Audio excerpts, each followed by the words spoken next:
Okay, our next panel is focused on quantum collaboration. From agreement to action, it is my pleasure to introduce Sean Silbert, Senior Advisor, Innovation, Technology, and Science from the Embassy of the Kingdom of the Netherlands.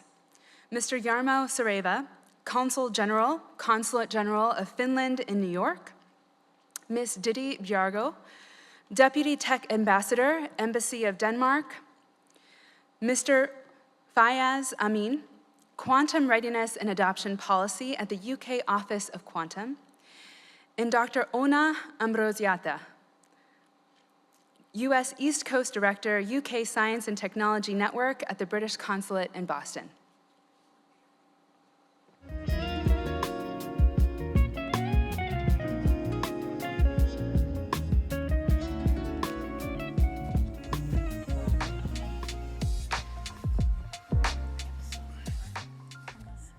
Okay, good afternoon, everyone. Thanks so much for coming to hopefully the most exciting panel of the entire Quantum World Congress. And as mentioned, we're going to talk about quantum science diplomacy, how we can use it for global progress, and specifically moving to the implementation and the government action.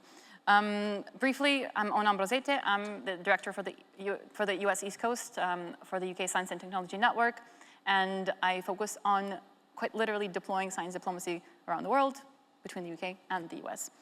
Next is Faiyaz Amin. Faiyaz, would you like to introduce yourself? Absolutely, thank you very much, Shona. So I'm Faiyaz Amin. I'm a senior policy advisor at the UK Office for Quantum. We are the central government team responsible for setting the UK's national quantum strategy, and I specifically lead our work around quantum readiness and adoption, working with end users to really drive forward the adoption of this technology. Thank you so much. In Denmark, yeah, Ditte. Yes, hello. My name is Ditte Bjerregaard. I'm the Deputy Tech Ambassador, part of the tech leadership in the Ministry of Foreign Affairs. And I've been very active in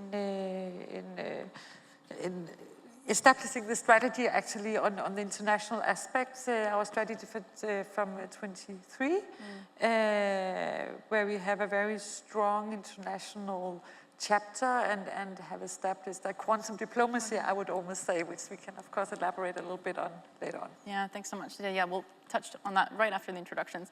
Jarmo, from Finland. Yes, good afternoon, everybody. It's wonderful to be here once again. It's my third time at the Quantum World Congress. My name is Jarmo Sareva. I'm the Consul-General of Finland in New York. You have to understand that a Consul-General is a jack of all trades and master of none, but I have a special interest in quantum because I think it's so cool and because Finland is genuinely one of the hotspots and leaders in quantum, so it's a great pleasure being here. Yeah, thanks, Jarmo. Yeah, Sean, the Netherlands. Yeah, first of all, thank you all so much for coming and staying at the end of a long day.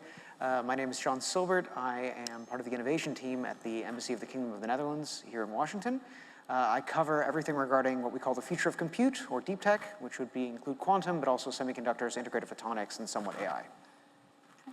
Great, thanks so much. And we'll get started, actually, and we'll start with the big picture, which is the whole panel's theme. So, Ditte, we'll start with you. And can you tell us a bit more how Denmark approaches this specific focus of transitioning from the agreements in quantum to action and implementation?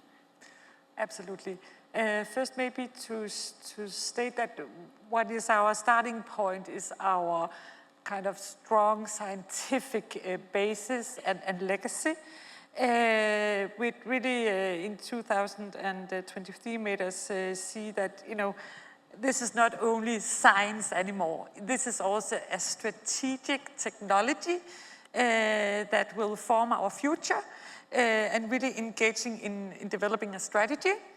I think many of our countries have, of leading quantum countries have strategies now, but what I might like to point to here is that it was important for us to be very actionable and be very concrete in the steps we wanted to take.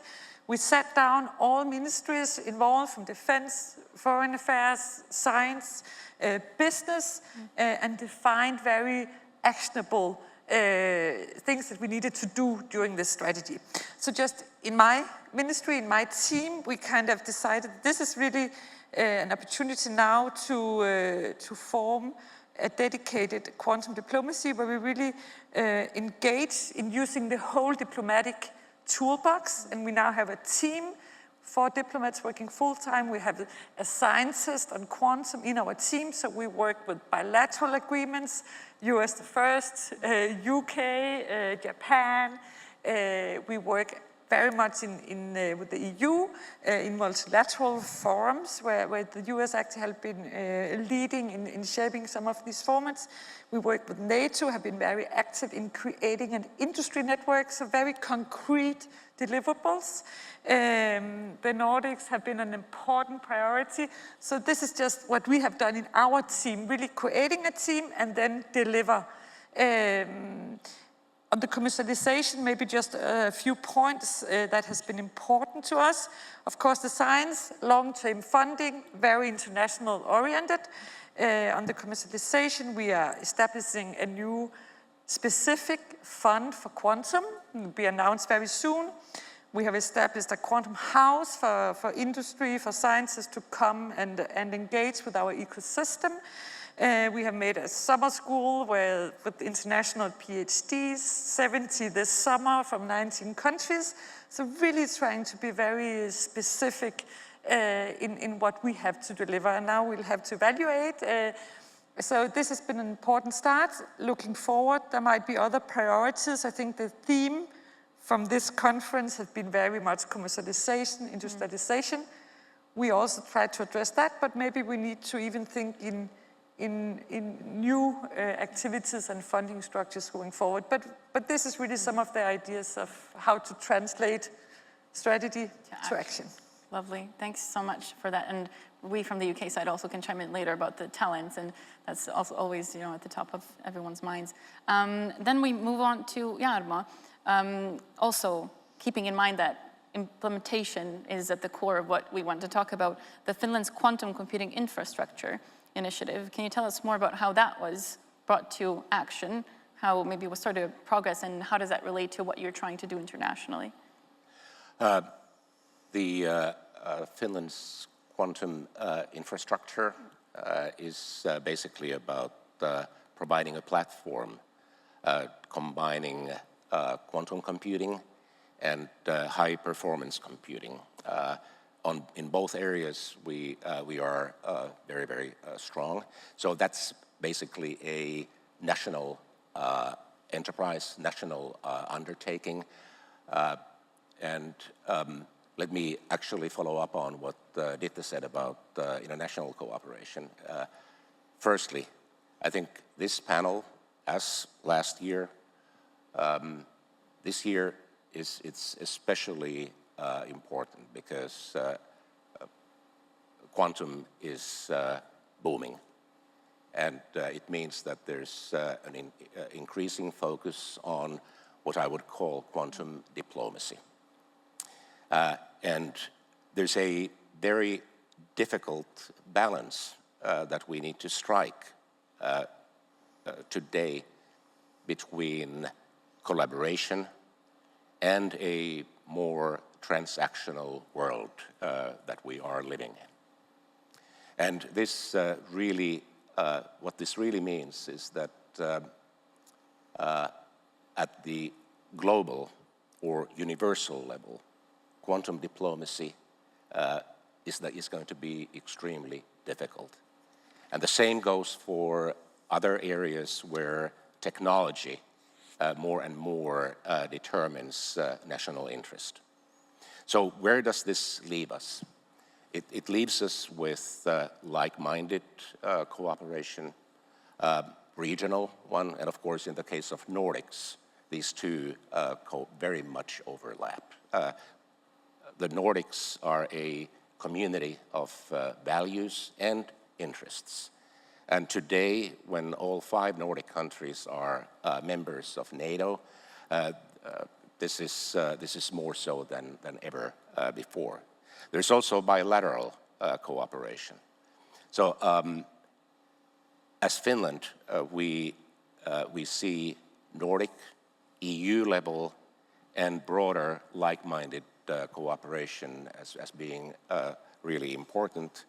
And of course, I should also mention that we have a joint statement on quantum between the United States and Finland since 2022, and it reflects a growing web of ties between Finland and the United States in various areas of emerging and disruptive technologies. So, national cooperation is important, but we need to see it in against the backdrop of the world as it is currently. And the Nordics are a great example of collaboration which can yield over time concrete benefits. We are, in so many ways, we are complementary. The Nordic prime ministers actually declared a joint statement this past May on quantum, and if time allowing, I'll go later into detail on that. Okay, thanks so much, Jarmo. Did you want to jump in or no? Not yet. Okay, we'll go to the UK side. Faiyaz, the UK's quantum health mission shows nicely how government action can happen in a specific, healthcare focus area. Can you tell us more about what that was about, and also, is there something we could learn how to do that globally? Yeah, absolutely. Thank you for the question, and thanks for the invitation to be here. So I think just to set the scene a little bit from our perspective, so the UK's had a national quantum technologies program that's been running since 2014. The quantum sector has been a sector of real strength for us since then, and we've built up capabilities across computing, different modalities across computing, and right across the full stack, as well as across some of the other quantum technologies, including sensing and communication. So we have really been focused around developing a strong and thriving ecosystem in the UK. But I think where we are in the UK now is we need to make sure that this technology is serving some economic or social purpose. And so our attention now is very much focused around gearing this technology towards strategically, economically important outcomes. And that's really where our quantum health mission comes. But I do want to just take a step back and say we have 5 quantum missions, and that's where a lot of our program, the next stage of our program, is going to be focused around. We want to make sure that we have a commercially useful, viable quantum computer based in the UK by 2035. We want to pioneer the first quantum network at scale using quantum communications technologies. We want to have quantum sensors, a new generation of quantum sensors in our national healthcare service, treating patients and treating a range of clinical conditions. We want to develop quantum PNT systems and put them on board our transport systems. And finally, we want to see quantum sensors unlock new situational capabilities across a range of different critical national infrastructure sectors. And this all points, I think, points to the situation we have in the UK and I think across the world, which is quantum is no longer a technology of the future. It's here now, and we need to start taking steps towards realizing the benefits of this. And I think all throughout this process, our collaboration with international partners has been absolutely critical. I think that's a message that's come across many, many times from many, many people across the last couple of days, and will continue to be iterated. But I think we really, really see this, and we've seen this in our engagement. We've seen many collaborations across research in particular. But I think now the question for us is, how do we get this sector to grow and ultimately make money? I think what's really critical to that is we need access to each other's markets. We need to develop our supply chains because ultimately all of our components come from other countries. And finally, we need access to talent and make sure that there's an adequate movement of people between our different countries and enable that exchange of talent and skills. Right, thanks so much. That gives really nice over the 5 core pillars, right, that's guiding the UK's approach. Sean, then, from the Netherlands perspective, the Quantum Delta initiative is giving us also a very interesting perspective of engaging the local networks to advance the quantum collaboration. piece of it. Can you tell us a bit more about that? How you approach this, and what does it look like, right, to work with these systems? Of course. Yeah. So also a little bit of background. So the Quantum Delta Initiative has been around for a few years now. It's basically, so Delta is an acronym. It's basically the 5 major hubs within the Netherlands that focus on quantum. Each of them has kind of its own specific advantage. Obviously, Delft is one of the largest. It focuses on hardware, but there's also those in Leiden, in Amsterdam, et cetera, et cetera. And each of those work really closely together. So the ecosystem would not exist without collaboration. And they work in a number of different ways, including with the government, which is developing its own quantum strategy. It's part of the national technology strategy, quantum is. But I think it's worth saying that through that collaboration, the end goal is to make sure that quantum remains useful. And we're looking at not only at the end result, but also the supply chain that gets to that result. And this goes through a number of different lenses, through talent, making sure that talent is developed, through elements like summer schools, through talent programs. There's an initiative to sort of bring talent to the Netherlands as well as to develop domestically, as well as through elements all the way down to the supply chain, so through the stack, such as the cables, the fridges, the qubits, ways that make it useful. There's an initiative that came out a couple of years ago called Impact UA, which I think is worth mentioning here, where a number of different startups in the Netherlands got together and just make sure that a lot of their technology was interoperable so that you could actually make sure that it became more competitive and develop a really strong value proposition. And we've tried to take this and bring it international. So a lot of what we do in the US is work really closely with Quantum Delta, just to making sure that we have the same lines, that we understand each other, and we understand what they need, but also bringing that perspective not only at the national level in the US, where we work really closely on standards, on implementation, but also at the subnational level, which I think is worth mentioning as well. There's a number of different hubs. As quantum gets closer and closer to maturity, it's really important that we make sure that we can meet opportunities where they lie. So if people are interested in developing their own quantum ecosystem, they will need the machines, they'll need the tooling. There may be an opportunity to collaborate to get there. And we are willing and able and currently engaging in a number of different ways to make that happen. Really interesting. No, it's also from the case perspective, right? Looking at these local hubs, the quantum technology hubs. There's a quantum communications hub led by University of York, and that really entangles the triple helix of academia, government, industry there. So using the technology hubs to make sure we don't get lost in what we do. Now I would like to move and ask every speaker basically to give a perspective about overall the effective strategies for governments, right? To move from signing these nice international agreements, it's great, right, to sign something. But how do we then implement them with concrete action-oriented programs, actions? So they're looking at this best practices approach from multiple countries that we represent here today, and also really curious about the impact of it, right? Because you have to think about that ahead of time. How is this going to be measured, and what are we trying to achieve?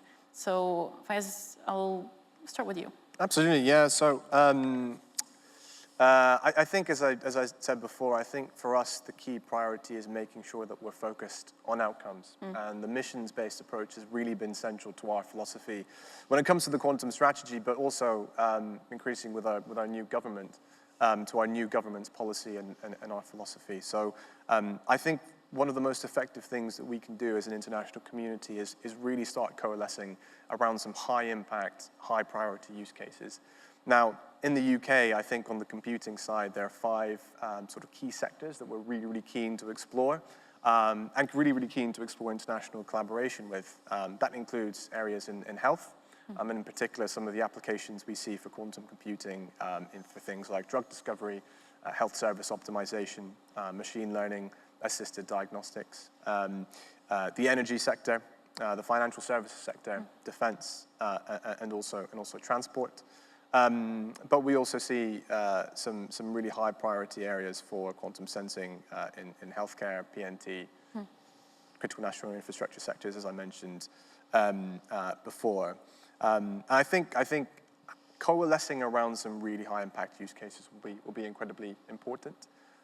Something that we have done quite successfully in the past is organize academic fellowship schemes and researcher exchange programs. And I think that's worked incredibly well to enable that exchange of talent. And something else we do through our partners at UK Research and Innovation is international calls for funding, inviting consortia of companies to apply into funding calls, which we funded through partners abroad as well.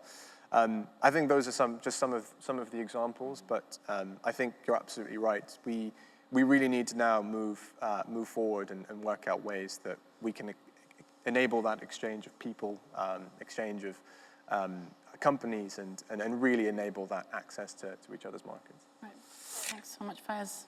Yeah. Yeah, maybe to be a little bit more on the practical side. What we have done entering into bilateral agreements is not only we have a whole of government approach, but we have a very close collaboration with our ecosystem. So this dialogue is so vital for us, for which countries do we need to engage in. It has to be in the interests of our ecosystem, of our scientists and our companies. So we have put up some governance structures that ensures both that we as a government across ministries talk together very often in the same structure, but also that we have the dialogue with our own ecosystem who can guide us on where do they see the opportunities and what are their needs for international collaboration. So I think that is really, really important and a part of our success as an ecosystem in Denmark, that we have managed to really pull together all the interests. And of course we have, so that forms some of the, especially the bilateral agreements. Of course there's also really security and foreign policy aspects that makes us engage as a government, especially, for example, in NATO. This is important for us, for our joint security, and we want to contribute to this. And I think in my department we have some experience with the need of engaging more directly with the industry. So this is some of the things we feel we can contribute with. For example, in this industry network we have built around the transatlantic quantum community to really ensure that the industry also is there, and we bridge the gap with the defense end users, because innovation will come from companies. So these are some of our considerations. And now we have built a lot of collaborations and we have made a lot of agreements, and we are also thinking ourselves, how do we ensure that this is not just paper? We need, so for example, what we have done together with the UK is really make an action plan. How can we kind of follow up government, industry, scientists, really all the actors, getting them together. So it's not just a piece of paper and words on a paper, but really to combine it with action plans. Yeah. And we look so much forward now for the prime ministers. We have Nordic. How will we then move on to implement? I think we have a lot of good ideas. And just allow me also just here to mention our EU strategy. Which is, very exciting, and one of the main tasks now in Europe. We have so much talent, we have so much innovation, but we also have fragmentation. So this is kind of where we also need to collaborate more in EU to address this. I think there's really a will to do this. And how do we scale in Europe? This was also one of the questions that was discussed in the industry panel. So these are also in Europe. We will have to look really much into how can we have our strategy now, but we need action and we need scalability and collaboration. Some key things. Well, thank you for that. And just kind of myself reflecting on what you said, where again moving from just having a paper, I have a paper, when, again, the underlying theme of why we convened this panel was science diplomacy, so quantum diplomacy. And I get a lot of questions myself where people ask, okay, so what does it even feel like? What does it mean to work in being a science diplomacy practitioner every day? And what I discovered actually is the beauty of moving beyond that piece of paper that we see, for example, in academia, right? I was there before, and it's then the other side of things where this is the exciting part of actually taking it forward, and you see people exchanging, or you see funding mechanisms being created. So just a kind of reflection of, again, what's the underlying thread of this, and thank you for, again, emphasizing that. So, Jarmo, you also mentioned, You mentioned impact, and of course, we are looking for impact. We all are. It's about security, it's about economic growth, and it's about societal benefit. That should guide us. And of course, to do that, we do need collaboration in the like-minded sphere, because we are sharing the same security interests. But also commercially, you need to collaborate. Finland is a country with a full stack in quantum. Computing, sensing, communications, algorithms, post-quantum cryptography, we have it all. But even if you have a full stack like we do, collaboration yields more benefits, more impact. And what we can do is to share our model. Just this afternoon, I pointed out to somebody that as a country that has created the likes of IQM and Blue Force and many others, there must be something in the soil from which these companies have grown, and grown with a pretty frugal footprint, financially speaking. So we can share that model with others and learn from others. Nordic cooperation being one major frontier in that regard. All right, thank you, Jarmo. Yeah, Sean. Yeah, no, I think you've touched on something really interesting, because we hear very often that no country, no region can really do it alone. That nobody has all the resources, nobody has enough talent, that you really can't push this forward by yourself. But I think you have to push that to the next level. And I think the way that you do that is really by taking a bottom-up approach, making sure that it's demand-driven. You really have to do your homework, sort of what I have to say. And if you look at where we can collaborate, oftentimes it comes in through by looking at what you have in your own region, what do the industries need, what do the academia need, and then focusing the policy to enable that. Figuring out where we can support parties abroad and where they can support us. And this can be done through a whole number of means to have that great impact, through funding calls, as you mentioned, through international programs, through summer schools.